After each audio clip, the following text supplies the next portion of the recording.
Good evening and welcome to Q&A. I'm Tony Jones and answering your questions tonight, world-renowned evolutionary biologist and author of The God Delusion, Richard Dawkins. And wait a minute. Hold your applause just for a moment. And Australia's most senior Catholic churchman, the Archbishop of Sydney, Cardinal George Pell. Please welcome our special guest.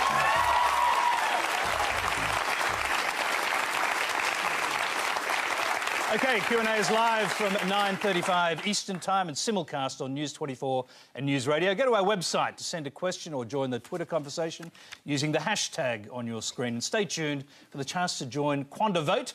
You can register on your smartphone or smart device at the address on the screen. The address is quanda.vote, quandavote.tv, I should say. Our first question tonight comes from Naomi Roseth. At Easter, Australia's religious leaders invoke the name of God in order to preach peace, tolerance, political integrity, social and moral fortitude, all obviously positive and worthwhile values. My question is, in what way is the practice of these values dependent on an existing God? Is it possible for an atheist to be a peace-loving, socially responsible person? Richard Dawkins, let's start with you. Well, obviously the answer to that question is yes. I mean, that could hardly be otherwise. It is true that Christianity has adopted many of the best values of humanity, but they don't belong to Christianity or indeed to any other religion. I think it would be very sad if it were true that you really did need religion in order to be good. Because if you think about it, what that would mean would be either that you get your morals and your values from the Bible or the Quran or some other holy book, or that you are good only because you're frightened of God, because you don't want to go to hell or you do want to go to heaven. Now, as for getting your morals from the Bible, I very sincerely hope nobody does get their morals from the Bible. It's true that you can find the occasional good verse, and the Sermon on the Mount would be one example, but it's lost amid the awful things that are dotted throughout the Old Testament and actually throughout the New Testament as well, because the fundamental idea of New Testament Christianity, which is that Jesus is the Son of God who is redeeming humanity from original sin, the idea that we are born in sin, and the only way we can be redeemed from sin is through the death of Jesus. I mean, that's a horrible idea. It's a horrible idea that God, this paragon of wisdom and knowledge, power, couldn't think of a better way to forgive us our sins than to come down to earth in his alter ego as his son and have himself hideously tortured and executed so that he could forgive himself. OK, let's go to George Pell on that. Well, there's quite a few things that might be said. First of all, our tradition goes back about 4,000 years. So whatever these values are that we've taken over, we've got to go back a little bit of a distance. And it's interesting to look at pagan Rome before there was Christian influence. 40% were slaves. Men and women fought one another to the death in the Circus Maximus or the Colosseum. Women had no rights whatsoever. Infanticide was practiced regularly. The noble families didn't want baby girls. Christianity changed that, not perhaps by itself, but largely. And the Christian story, we're Christians, we're New Testament people. There was an evolution in the Old Testament, and there are some awful things there. It developed. The notion of God was purified as it went through the Old Testament. Can I just interrupt you just to bring you to the point of the question, which was really about whether atheists can lead a good life and be good people and socially responsible and so on? Yeah, absolutely. You accept that? Yeah, absolutely. I think it helps to believe in God because there's the Polish poet Milosz who says that the opium of the people today is the belief that they won't be judged by God when they die, that those who have committed great crimes, done awful things, are going to get away with it, and that the people who've suffered unjustly, had terrible lives, that's it. OK. Let's move quickly to our second question. It's from Claire Bonner. Religion is precisely often blamed for being the root of war and conflict. But what about all the good it has done for our society? God-centred religion has been the birthplace of schools, universities, hospitals, and countless developments in science as well. Richard, if you believe the human drive to seek the truth and to constantly improve ourselves is merely a mechanism for survival, then what's the point and why should I bother? It's an astonishing idea to say, why should you bother just because we have a scientific understanding of why we're here. We do have a scientific understanding of why we're here, and we therefore have to make up our own meaning to life. We have to find our own purposes in life, which are not derived directly from our scientific history. When you say that Christianity has been responsible for a lot of good, including science, by the way, which is somewhat ironic, I think that most of the great benefits in humanity, such as the abolition of slavery, such as the emancipation of women, which the Cardinal mentioned both of, these have been wrung out of our Christian history without much support from Christianity. I, as an atheist, my friends as atheists, lead thoroughly worthwhile lives, in our opinion, because we stand up, look the world in the face up to the fact that we are not going to last forever. We have to make the most of the short time that we have on this planet. We have to make this planet as good as we possibly can and try to leave it a better place than we found it. Now, to some degree, you've already answered this, but there is a follow-up question. I'm going to go to that now. It's from Rebecca Ray. Okay, my question for you today is, without religion, where is the basis of our values? And in time, will we perhaps revert back to Darwin's idea of survival of the fittest? Richard Dawkins, you can answer that, and I'll bring in Cardinal Pell. I very much hope that we don't revert to the idea of survival of the fittest in planning our politics and our values and our way of life. I've often said that I'm a passionate Darwinian when it comes to explaining why we exist. It's undoubtedly the reason why we're here and why all living things are here. But to live our lives in a Darwinian way, to make a society a Darwinian society, that would be a very unpleasant sort of society in which to live. It would be a sort of Thatcherite society. And we want to, I mean, in a way, I feel that one of the reasons for learning about Darwinian evolution is as an object lesson in how not to set up our values and our social lives. George Pell. Well, it's interesting because I think in the space of about 2 minutes, Richard has said two different things. One of which is that science can't tell us why we're here, and then in the next minute, trying to say that it does. No, I said it can tell us why we're here. It can't. Well, I simply contradict you in that case. Well, what is the reason that science gives why we're here? Science tells us how things happen. Science tells us nothing about why there was the Big Bang, why there is a transition from inanimate matter to living matter. Science is silent on... we could solve most of the questions in science and it would leave all the problems of life almost completely untouched. Why be good? There are... why be good is a separate question, which I also came to.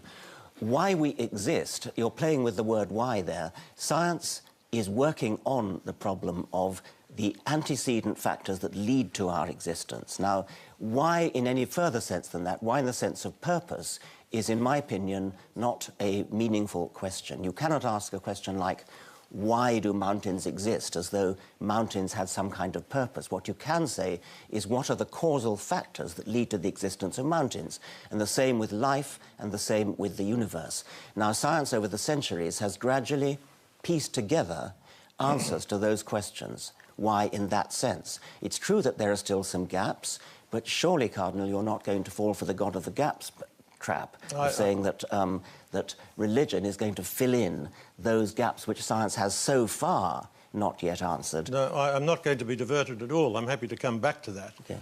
We will be coming back to it because I know there are questions that relate to some of the bigger issues you're talking about, but you could respond and then we'll move on to our next question. I hope I'll be allowed to. You certainly Thanks. will.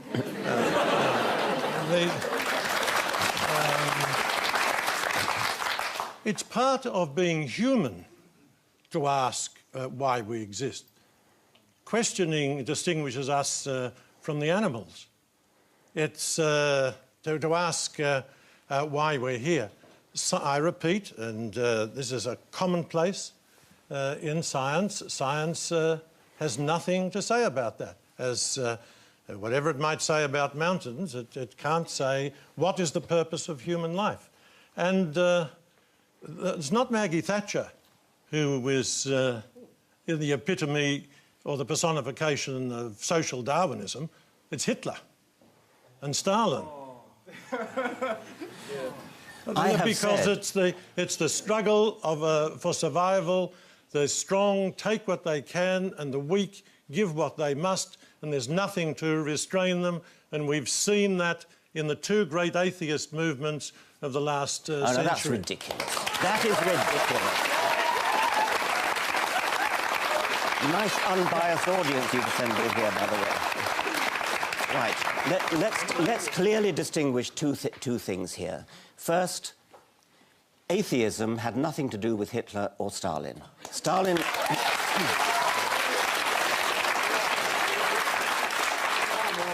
Stalin was an atheist, Hitler was not. It doesn't matter what they were with respect to atheism. They did their horrible things for entirely different reasons.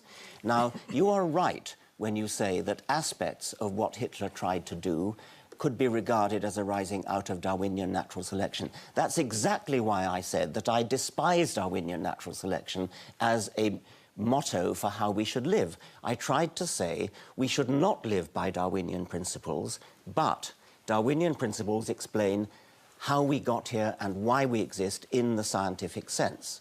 Now, Cardinal, you said it's part of human nature to want to ask the question why, in the sense of purpose. It may very well be part of human nature, but that doesn't make it a valid question. There are all sorts of questions which you can ask. What's funny about that? What is funny about that? OK, we'd like the audience not to yell out. If we can do that, that'd be great.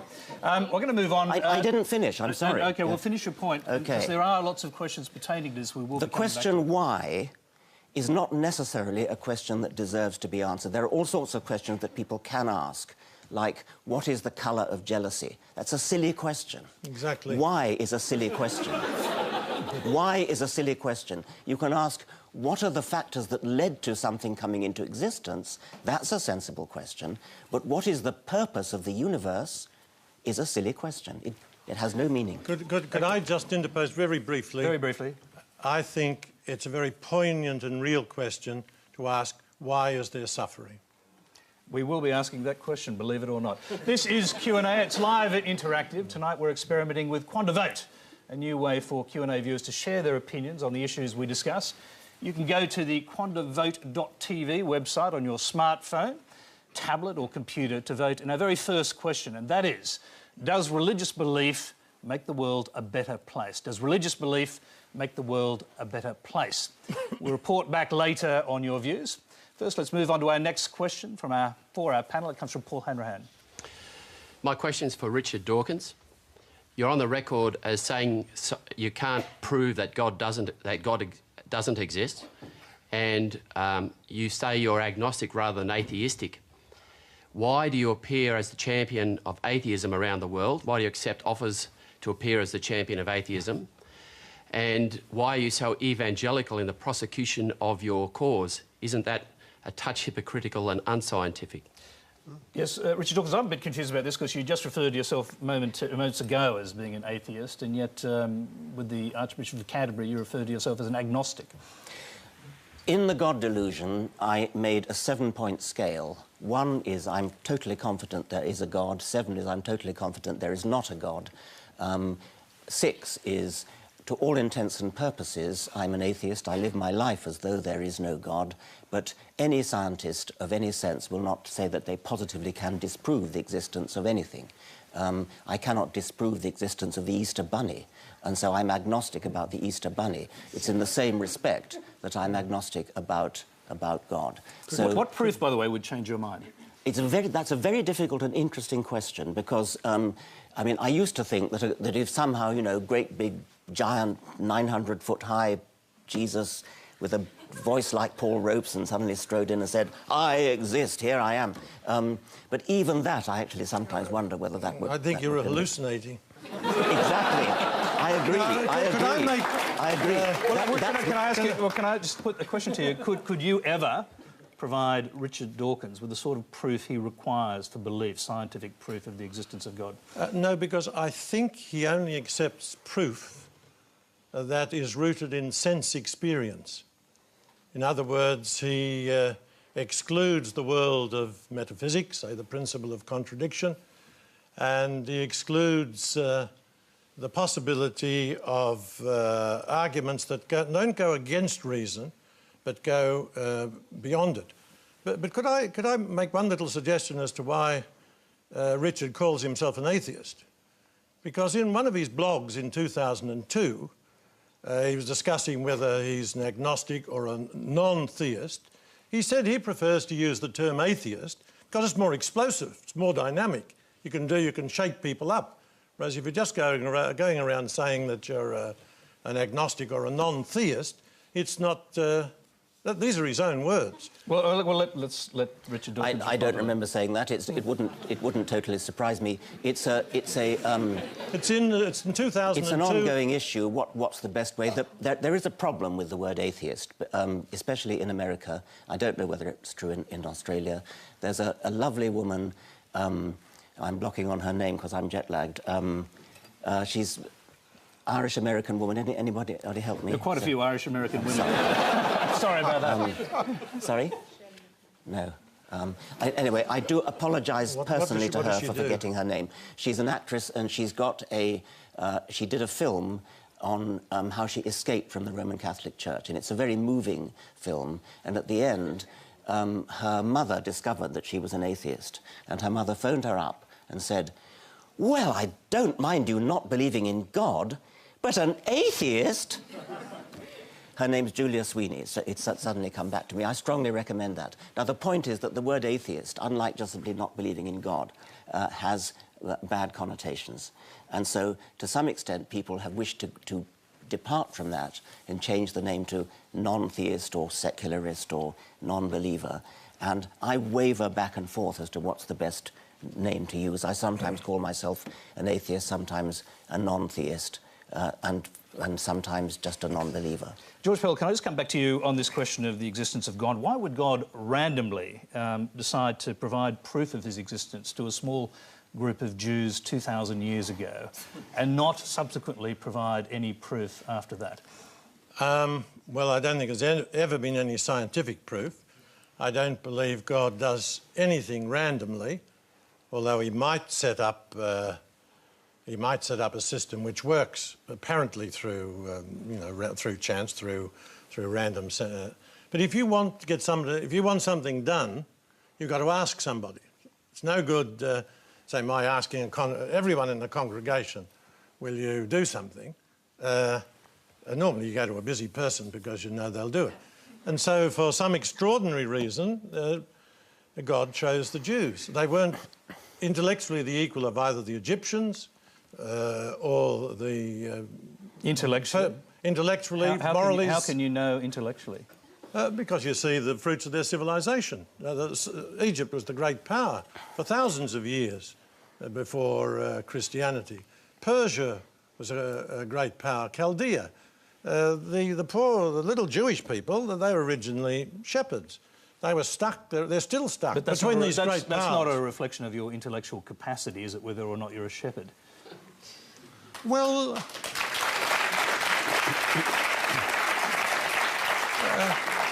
no, it's not, but it's a recognition, it is a reflection of your intellectual development. But like many people are very, very clever and not highly intellectual. But my point is... Sorry, can I just interrupt? Are you including Jesus in that, who obviously was Jewish and was of that community? Exactly. So intellectually not up to it? Oh.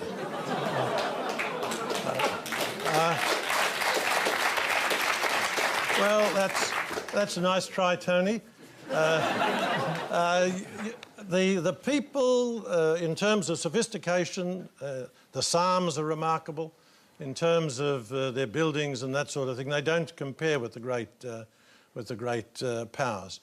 But Jesus came not as a philosopher to the elite. He came to the poor and the battlers.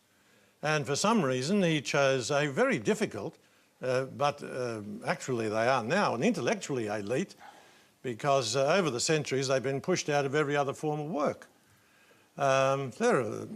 Jesus, I think, is the greatest, son of God, but leaving that aside, the greatest man that ever lived. So I've got a great admiration for the Jews, but we don't need to exaggerate their contribution in their early days. All right, you're watching Q&A. Remember, you can send your web or video questions to our website. The address is on the screen to find out how to do that. Our next question is a video. It comes from Andrew Watson in Blackburn, Victoria. Question for Richard Dawkins. The Big Bangers believe that once there was nothing, then suddenly, poof, the universe was created from a Big Bang. If I have nothing in the palm of my hand, close my fingers, speak the word bang, then open my fingers again, still I find there is nothing there. I ask you to explain to us in layman's terms how it is that something as enormous as the universes came from nothing. Richard Dawkins. Well, obviously you're not a physicist, and nor...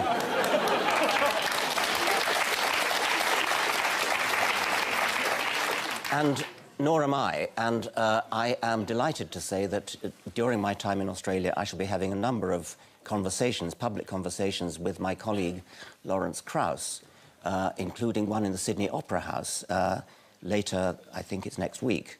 And he's written a book on exactly that topic of how you can get something from nothing, and I shall be questioning him about that. Of course it's counterintuitive that you can get something from nothing.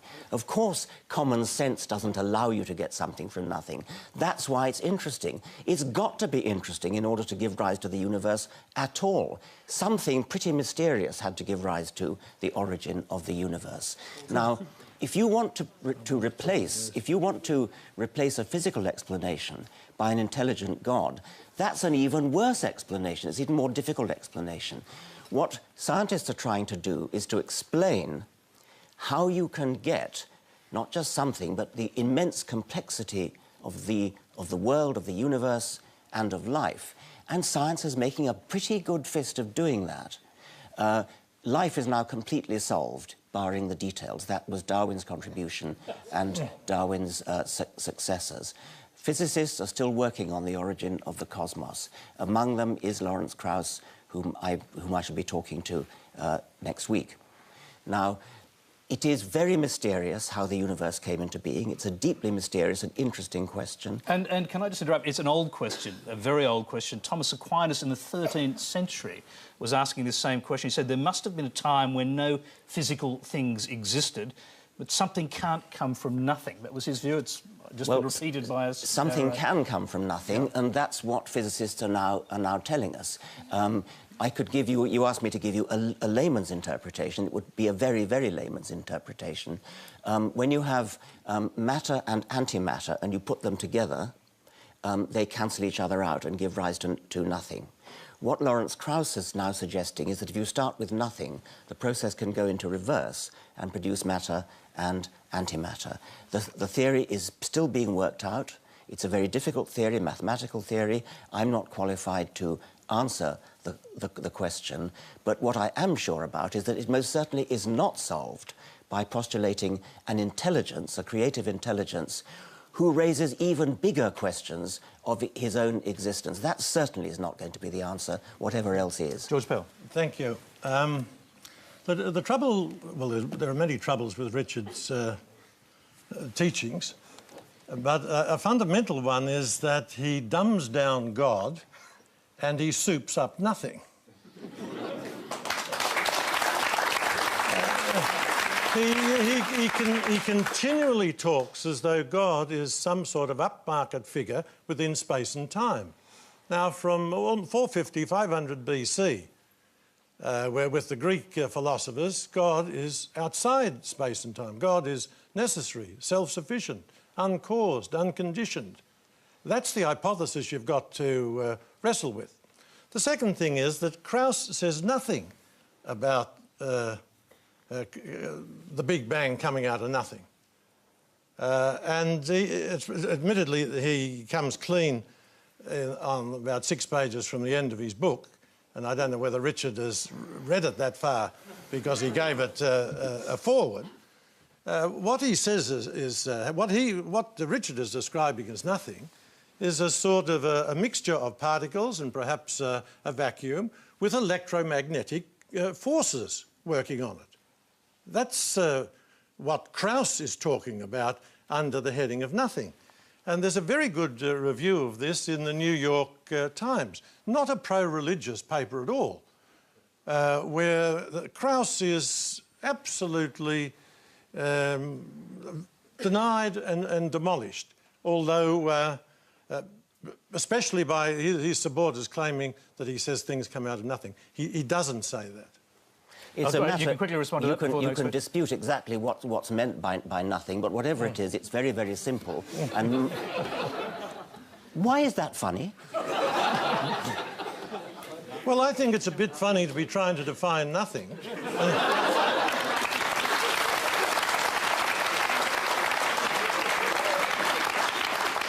Well, can I put that to you as a question? Is it equally feasible, since you can't prove the existence of God, that the nothing you're talking about is in fact some creative force?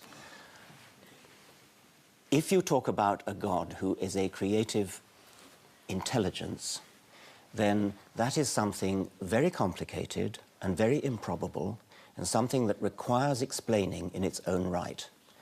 The nothing that Lawrence Krauss is talking about, whether or not it's what a naive person would conceive as nothing or what a sophisticated physicist would consider to be nothing, it is going to be something much, much simpler than a creative intelligence. We are struggling, we're all struggling, scientists are struggling, to explain how we get the fantastic order and complexity of the universe out of very simple and therefore easy to understand, easy to explain beginnings.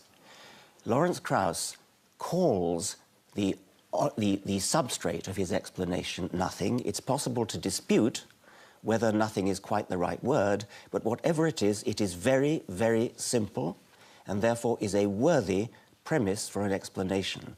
Whereas a God, a creative intelligence, is not a worthy substrate for an explanation because it is already something very complicated. And it's no good invoking Thomas Aquinas and saying that God is defined as outside time and space. That's just a cop-out. That's just an evasion of the responsibility to explain. That's just setting out what you want to prove before you've even started. OK, let's move on to a question. Let's move on to a question on evolution for Cardinal Pell from Joe Blades.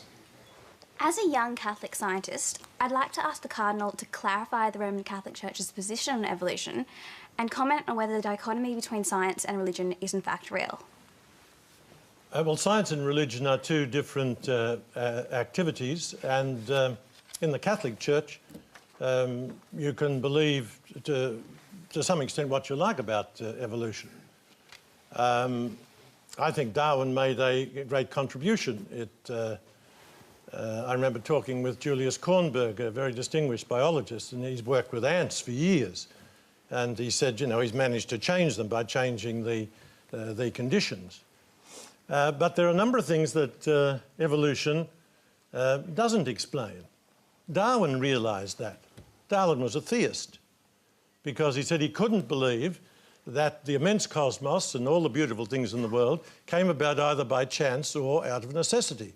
He said, I have to be ranked as a theist. Now, that's just not true. Excuse me, it's plain not true. It's on page 92 of his autobiography. Go and have a look.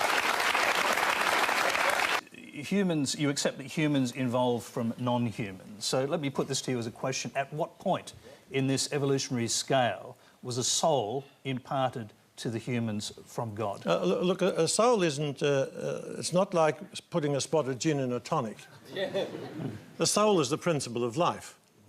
So whenever there was a principle of life that could question, that could be open to awe, that was able to communicate, then we had the first human.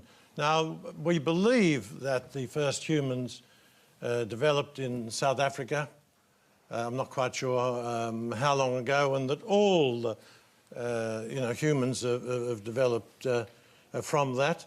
We know most about that. There aren't remains. We know most about that because of the drawings they left on walls and caves and that sort of thing. No such thing from Neanderthals. So we can't say exactly when there was a first human, but we have to say if there are humans, there must have been a first one. There might have been equal first, but if there is a progression, there's got to be first. So are you talking about a kind of Garden of Eden scenario with an actual Adam and Eve? Well, what Adam and Eve are terms, what do they mean? Life and earth. It's like every man. That's a beautiful, sophisticated, a mythological account. It's not science, but it's there to tell us two or three things. First of all, that God created the world and the universe. Secondly, that the key to the whole of the universe, the really significant thing, are humans. And thirdly, it's a very sophisticated mythology to try to explain the evil and the suffering of the world. But it isn't a literal truth. You shouldn't see it in any way as being an historical or literal truth.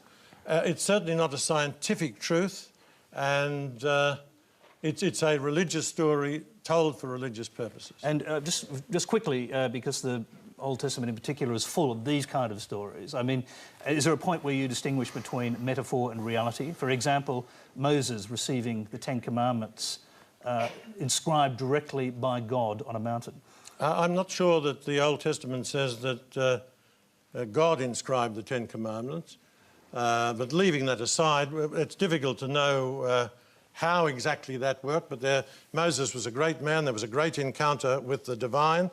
Actually, with Moses, we get the key that enables us to come together with the Greeks with reason, because Moses said, "Who will I tell the Egyptians?" And he said, "Tell that my name is I am who I am." OK. I'm going to bring Richard Dawkins back in here, because we've moved from evolution, obviously, to the biblical versions of it. Your response? Well, I'm curious to know if Adam and Eve never existed, where did original sin come from? But I also would like to clarify the point about whether there ever was a first human. That's a rather difficult and puzzling question, because we know that the previous species from which we're descended is probably Homo erectus, and before that some sort of Australopithecine. But there never was a last Homo erectus who gave birth to the first Homo sapiens. Every creature ever born belonged to the same species as its parents. The process of evolution is so gradual that you can never say, aha, now suddenly we have the first human. It was always a case of just a slightly different from the previous generation. That's a scientific point, which I think is quite interesting. I'm not sure if it has a theological significance, except that I think successive popes have tried to suggest that the soul did indeed get added, rather like gin to tonic, at some particular point during evolution. At some point in evolution, there was no soul, and then later there was one. So it is quite an interesting question to ask. Now we have rather a good fossil record from Africa of the descent of humans, from Australopithecines to various species of Homo, perhaps Homo habilis, perhaps Homo erectus, then archaic Homo sapiens, and then modern Homo sapiens. At what point did the soul get injected? And what does the idea of original sin mean if Adam and Eve never existed? I'll just quickly let you respond to that. Well, I mean, God wasn't running around giving injections. And if there is no first person, where did the soul come from then? The soul is a principle of life. But there are animal souls. All living things have some principle of life. An animal has a principle of life. A human has a soul, a principle of life, which is immensely more sophisticated. We even have a voice box, which is one of the great miracles, so that we can communicate our thoughts to one another rather than just grunting. I'm pleased we're not grunting tonight. Let's move along. You can, by the way, don't forget you can still vote at quandavote.tv, I should say, on the question, does religious belief make the world a better place? Over 15,000 viewers have already voted, and we'll check before the end of the program for the final results. Our next question for Professor Dawkins and Cardinal Pell is a video, and it comes from Kieran Dennis in Ferntree Gully, Victoria. My question is for George Pell. George, as a climate change skeptic, you demand a very high standard of evidence to support the hypothesis that global warming has an anthropogenic cause. My question is, why then do you not demand the same standard of evidence for the existence of God? George Pell.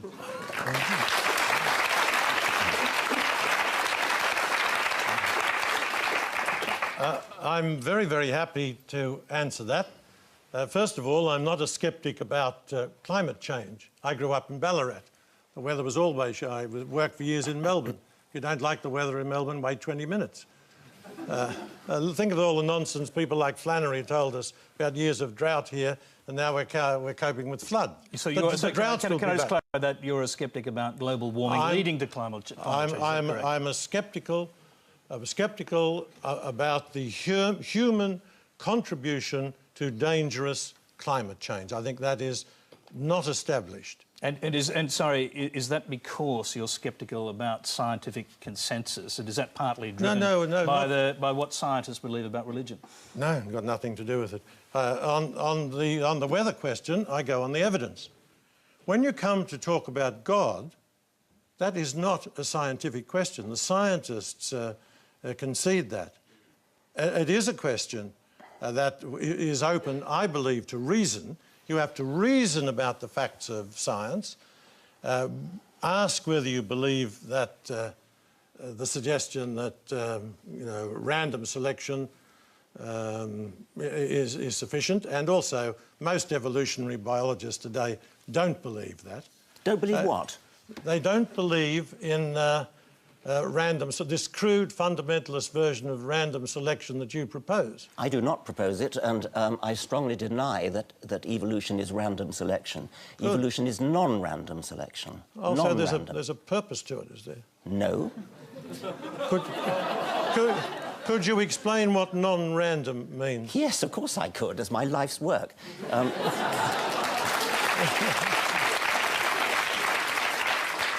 It's a hard thing to say, but keep it brief.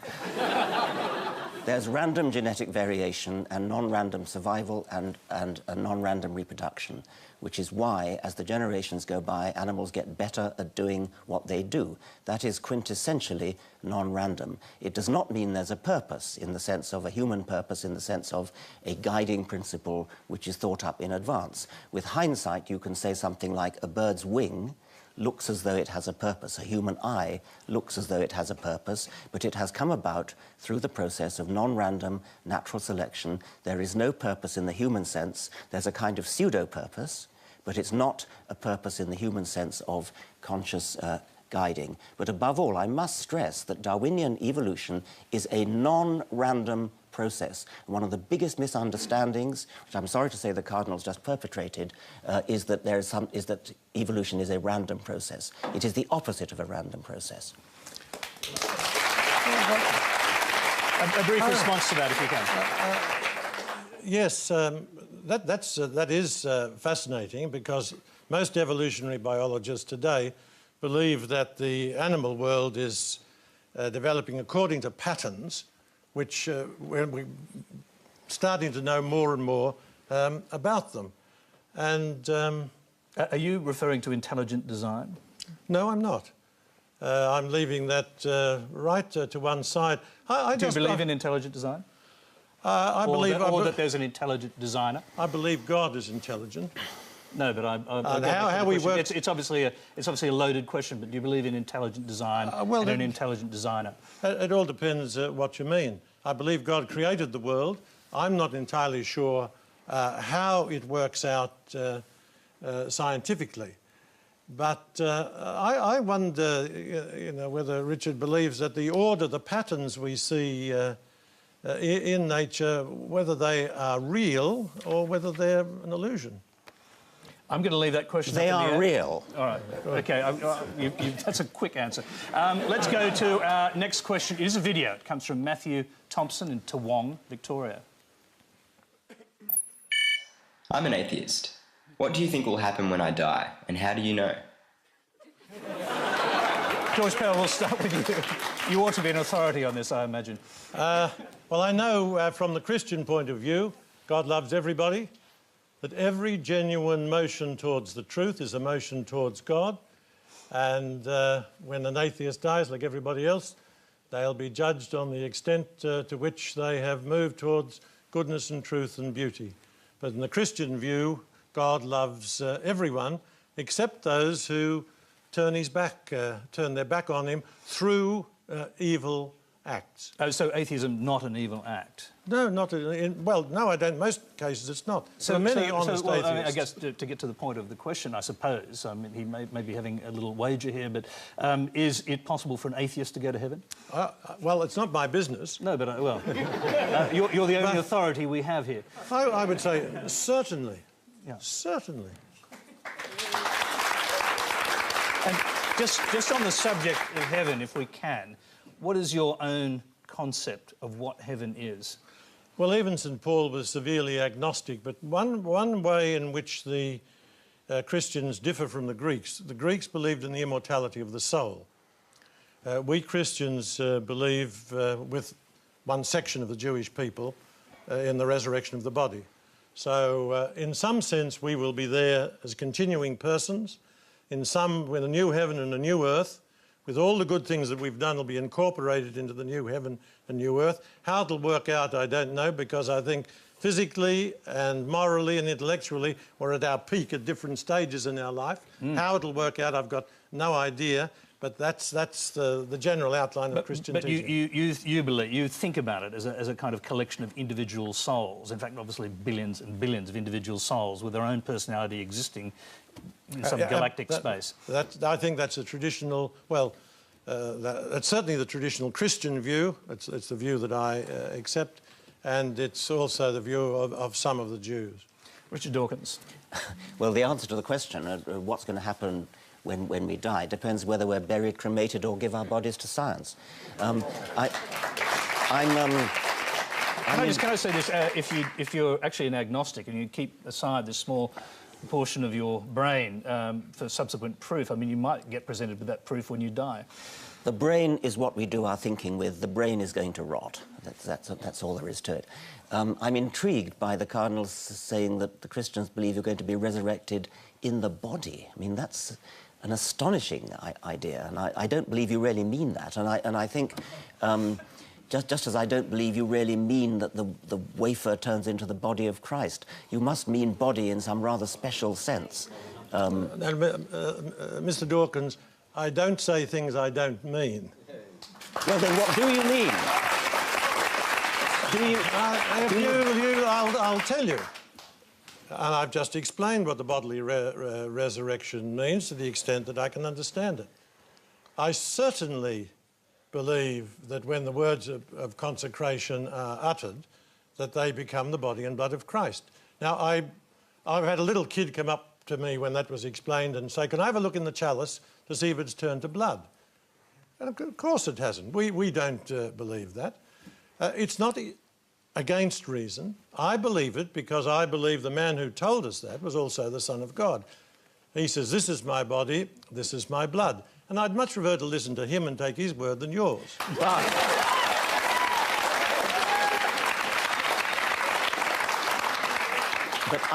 But other Christian denominations are quite happy to take that as a symbolic, metaphorical meaning. Catholics take it as a literal meaning, and I take it. I'm trying to be charitable by trying to suggest that it's that same sense in which you say that the body is resurrected, because the body is certainly not resurrected in terms of the cell, the protoplasm, the proteins, the DNA. That doesn't happen any more than the wafer turns into that. You're right when you said that to the child. So you do not mean that the wafer turns into the body in any sense in which normal English language usage would would understand. You mean it in some other sense, and I take it it's that same sense that the body is resorrected. Well, can I ask you whether you do mean it in a metaphorical sense, in the same way that you believe Adam and Eve are metaphorical creatures? I don't. I follow it. I understand it. According to a system of metaphysics that was spelled out by the Greeks before Christ came, which we've adopted. And that is, there's a substance which is the core of a being, and it is revealed to us through what are called accidents. Now, I believe that the core of the being becomes the bread, becomes the body and blood of Christ. It continues to look exactly as it was.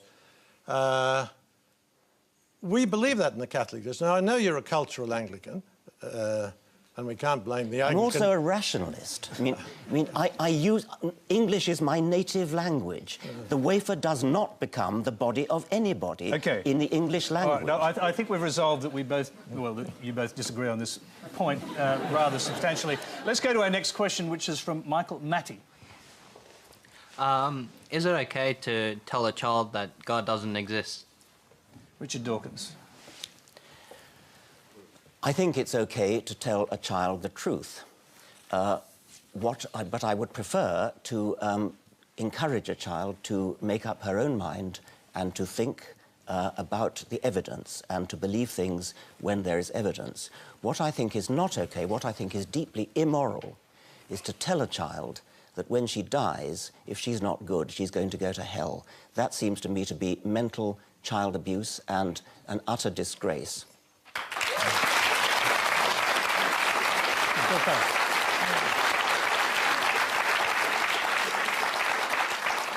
I remember when I was in England, we were preparing some young English boys. They're from very... preparing them for Come on. Thank you. Preparing them for First Communion. And they were very patriotic young lads. And one of them announced very breezily to me that he didn't believe in hell. And I mean, certainly the idea of any child being sent to hell, I agree that that is grotesque, and that's not the Christian God. But anyhow, this kid, I said to this kid, I said simply, Hitler. Do you think Hitler might be in hell? Started the Second World War, caused the death of 50 million? Or would you prefer a system where Hitler got away with it for free? Anyhow, the little kid was quite patriotic, and he said, he realised hell was in with a chance if Hitler was going to go there. What about a system where he was simply obliterated and didn't exist anymore? Well, he would have got away with too much, as far as I'm concerned. So you actually, prefer the idea of hell as a place of punishment but for who? Where do you draw the line? Do unbelievers go to hell? No. The only people... well, one, I hope nobody's in hell. We Catholics generally believe that there is a hell. I hope nobody's there. I certainly believe in a place of purification. I think it'll be like getting up in the morning and you throw the curtains back, the light is just too much. God's light would be too much for us. But I believe... on behalf of the innocent victims in history, that the scales of justice should work out. And if they don't, life is radically unjust. The law of the jungle prevails. OK, well, I'm just going to go to our next question, which we can respond to some of these issues through that. It's a video question. It comes from Nick Walsh in Nyngan, New South Wales. How can there be a compassionate God who is all-powerful and has created us, yet we suffer? Why create such a world in the first place? Richard Dawkins, you can reflect on that and the previous question. Well, it's hardly my business to say how could a compassionate God like that exist. Darwin himself said that it was impossible for him to believe in a God who was capable of creating such suffering. He actually was talking about suffering in the animal kingdom. Do you assume that suffering is a natural part of the human condition? It's a natural part of the living condition. It's a natural part of Darwinian natural selection, which is one of the reasons why I was so keen to to say that I didn't want to live by Darwinian principles. There is massive amount of suffering in the natural world, a huge amount of suffering, and it seems to me that's an almost inevitable consequence of Darwinian natural selection. I'm more interested, however, in what's true than in what I would like to be true. It would be very nice if there were no suffering in the world. It would be very nice if there were a sort of natural scale of justice, as the Cardinal was saying. But I'm more interested in what's true. So it's not the business of an atheist to justify the ways of God to man. It is the business of a cardinal. OK, let's go to the Cardinal. The question was, how can there be a compassionate God who's all-powerful and has created us, and yet we suffer? Why create such a world in the first place? I think that's probably the hardest question for us to answer. Do you struggle with it? Yes. If I get a chance to say, to ask a question when I die, I think I'll ask the good God, why is there so much suffering? That's a problem for us. I think the greater problem for, and I'll come back to the question because it's a very good one. That's the heart of what we're about. I think it's a much greater problem for the atheist to explain why there is goodness and truth and beauty. Our problem is to cope with suffering. Now, one of the unique, I think, well, certainly special features of Christian teaching is the value of redemptive suffering. And that is the significance of Christ suffering with us and dying on the cross. And that helps people. My first Easter after I was a priest, it was in the hills in Italy. Very sad village. All the men were away in Germany or Switzerland getting big money, home only for 3 weeks a year. And people were coming to confession, coming for consolation. I was even wetter behind the ears than I am now. I didn't know what to say. And eventually I said to someone, well, look, Christ suffered too. Christ had a bad run. Christ died on the cross, and we believe that through his suffering, good will eventually triumph. Can I take it to a bigger level than that village, to the Holocaust, to genocide, to famine? If there is an omnipotent and all-powerful God, why does he let these things happen? That's a very good question, but if God is going to allow us to be good, he's got to give us freedom. There's no alternative to that. But he chose to intervene at different times in history to save the Jews when they were going over the river Jordan. I mean, there are many times when apparently God has intervened in biblical times. Why not now? Well, that's, I think Revelation is complete. That's a mighty question. He helped probably through secondary causes for the Jews to escape and continue. It's interesting, through these secondary causes, probably no people in history have been punished the way the Germans were. It's a terrible mystery. Well, I think there'd be a very strong argument saying that the Jews of Europe suffered worse than the Germans. Yes, that might be right. Certainly, the suffering in both. I mean, the Jews, there was no reason why they should suffer. OK. I'm just going to... We're running out of time. I'm going to go to another question. It's on a different subject from Anita Wu. Jesus preaches, love thy neighbour as thyself. So, Cardinal Pell, how can you be against giving our gay neighbours marriage rights when equality and respect are the fundamental foundations of loving and spreading love?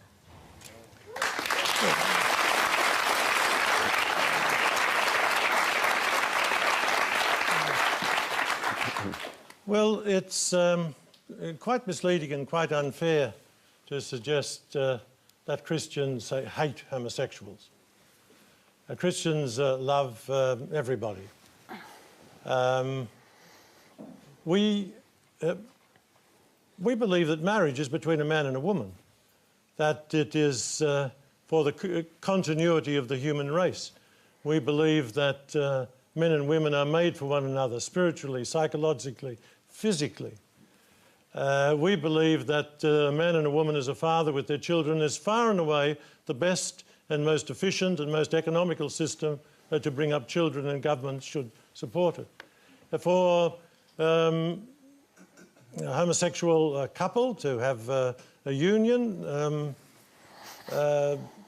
well and good. There's no reason why that can't be. Can I just interpose a quick question on this? We are running out of time. I mean, do you believe that homosexuality, since it's not a question of choice, is part of God's natural order? Oh, creation's messy.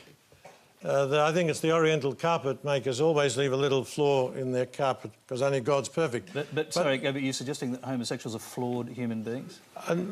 Not necessarily. But what I am saying is I don't think homosexual activity is simply the result of genetic makeup, because we are free. We can control our instincts, and like heredity and environment, a lot of this practice is learned. But whatever about it, we've got to try to support these people, show compassion. The Catholic Church has a great record there. We look after more HIV sufferers than any other non-government organisation, but we don't believe it's possible to have homosexual marriage. I'm going to... we're almost out of time. We've got time for one more question that both of our guests can answer. It's from Catherine Chen. As an atheist, Professor Dawkins, do you believe that believing in God for emotional support should be allowed, even temporarily?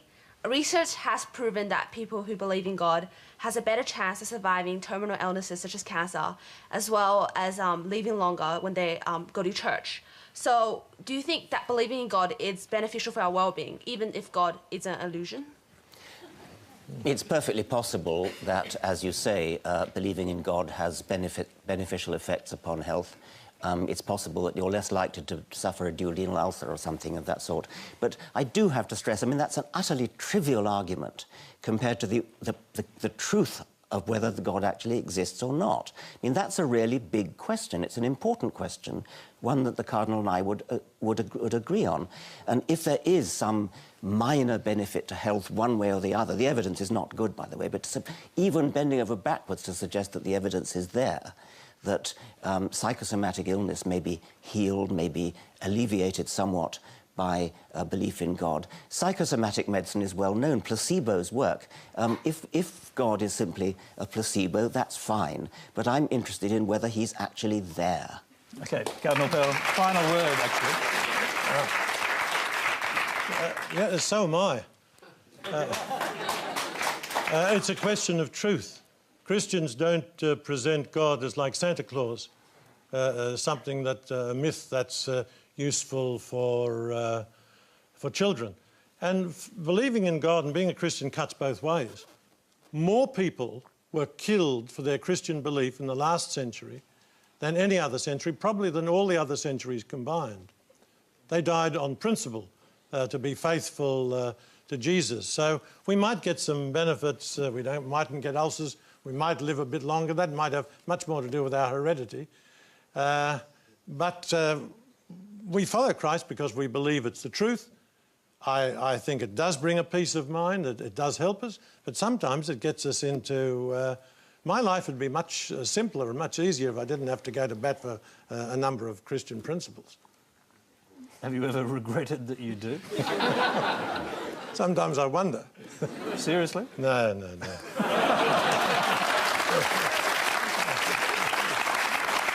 OK, that's all we have time for tonight. Before we go, let's check the final results of tonight's Quanda vote. With more than 20,000 of you voting, we have a 76% saying no.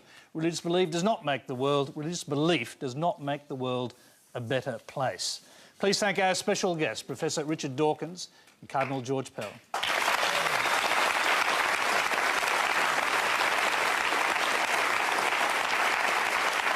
And next week on Q&A, we return to worldly matters with Attorney General Nicola Roxon, the manager of opposition business Christopher Pyne, international human rights lawyer Jeffrey Robertson, humanist, philosopher A.C. Grayling, and Middle East analyst Lydia Khalil. Until then, good night.